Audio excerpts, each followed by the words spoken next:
පොලිසිය ලෙස පෙනී සිටි කණ්ඩායමක් විසින් තරුණයන් දෙදෙනෙකු පැහැරගෙන ගොස් තරුණයෙකු වෙඩි තබා ඝාතනය කිරීමේ සිදුවීමක් කහවත්ත අන්දාන ප්‍රදේශයෙන් වාර්තා වුණා.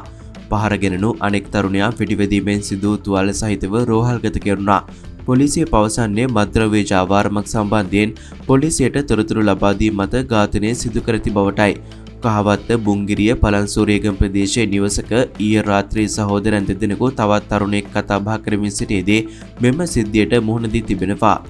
එම අවස්ථාවේදී එහි කඩා වැදුණු පුද්ගලයෙකු පවසා ඇත්තේ දුවන්න එපා අපි රත්නපුර පොලිසියෙන් ඔහොම ඉඳපල්ලා යනුවෙනි.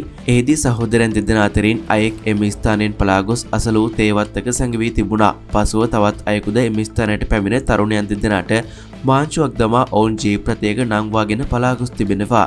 පොලිසිය පැවසුවේ ඔවුන් දෙදෙනා කහවත්ත ඇන්දාන කොස්කෑල්ල නම් ප්‍රදේශයේ පාළු ස්ථානයක් වෙත රැගෙන ගොස් ජීප්‍රතයෙන් බසවා බිම දනගස්වා ඇති බවටයි.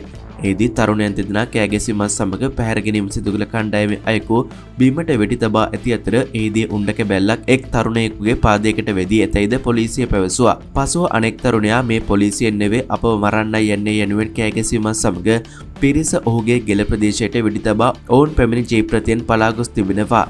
තුවාල ලැබූ තරුණයාගේ කෑගැසීම හේතුවෙන් ප්‍රදේශවාසීන් පැමිණ මාංචුව කඩා ඔහුව රෝහල්ගත කර තිබූ අතර ගෙලට වෙඩි වැදුණු තරුණයා ඒ වන විටත් මිය ගොස් තිබුණා. එලෙස ඝාතනයට ලක් වූයේ 22 හැවිරිදි ඉමන්ත සුරංජිත් නැමැත්තෙකි.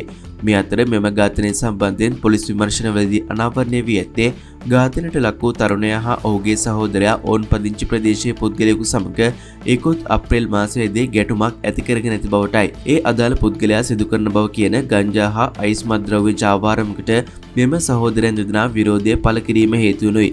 එම පුද්ගලයා ඩුබායි රාජ්‍යයේ සැඟව සිටින මද්‍රව්‍ය ජාවාරම්කරුවෙකු වන අමිත් නැමැත්තාගේ ඥාතියෙක් වන අතර ඒ අනුව මෙම ඝාතනය මද්‍රව්‍ය ජාවාරම හේතුවෙන් සිදු වී ඇතැයි පොලිසිය සැක කරනවා.